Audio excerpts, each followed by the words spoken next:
Good morning everybody. আমার workout complete এবং workout কমপ্লিটের পর আমি লাস্ট 3 বছর ধরে, প্রায় 3.5 বছর ধরে ডেলি বেসিসে সকালবেলা ব্রেকফাস্টে যেটা খাই সেটা হলো এইটা।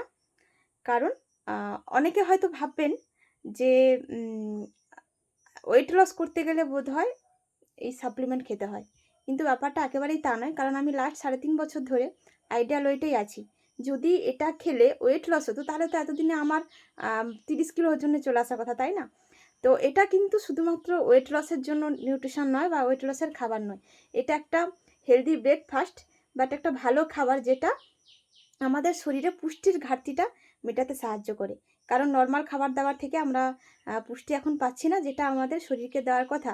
তো এটা মাধ্যমে আমি আমার শরীরকে সঠিক পুষ্টি দিতে পারি, আমার শরীরের সমস্ত প্রয়োজনীয় পুষ্টি মিটে যায় এই খাবারটার মাধ্যমে। এবার এটা ব্রেকফাস্টেই খাই কেন? কারণ সকালবেলা আমরা যেহেতু এক্সারসাইজ করি বা না করি, যাই হোক, তো সকালবেলা আমাদের শরীরকে কিন্তু একটা ভালো খাবার দেওয়া দরকার, যার মধ্যে সঠিক পুষ্টি থাকবে।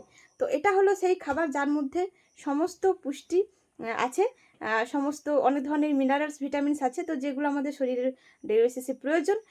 তো সেই কারণে শুধুমাত্র ওয়েট লস বা ওয়েট গেনের জন্য নয়, শরীরকে সুস্থ রাখতে গেলে, শরীরের পুষ্টি ঘাটতি মেটাতে গেলে, শরীরকে সারাটা লাইফ সুস্থ রাখতে গেলে এই খাবারটা খুবই খাওয়া দরকার।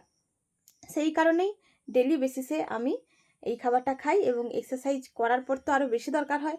কারণ এক্সারসাইজ করলে আমাদের যে মাসেলটা ভাঙে, মাংসপেশিটা ভাঙে, তো সেটাকে পুনরায় বিল্ড করতে কিন্তু সঠিক প্রোটিনের দরকার হয়। তো আমরা নর্মাল খাবার দাবার থেকে সেই প্রোটিনটা পাই না, যেটা আমাদের দরকার হয়। ডেলি বেসিসে সকালবেলা বিশেষ করে মিনিমাম 20 গ্রাম প্রোটিন আমাদের শরীরকে দেওয়া দরকার একজন অ্যাডাল্টের। তো আমি কিন্তু এই খাবারটার মধ্যে সেটা পেয়ে যাই। সেই কারণেই ডেলি বেসিসে এই খাবারটা খাই। এবং আমি আপনাদেরকেও বলবো যে আপনারা সকালবেলা ব্রেকফাস্টে হেলদি খাবার খান, শরীরকে সুস্থ রাখুন, ফিট থাকুন এবং আনন্দে থাকুন।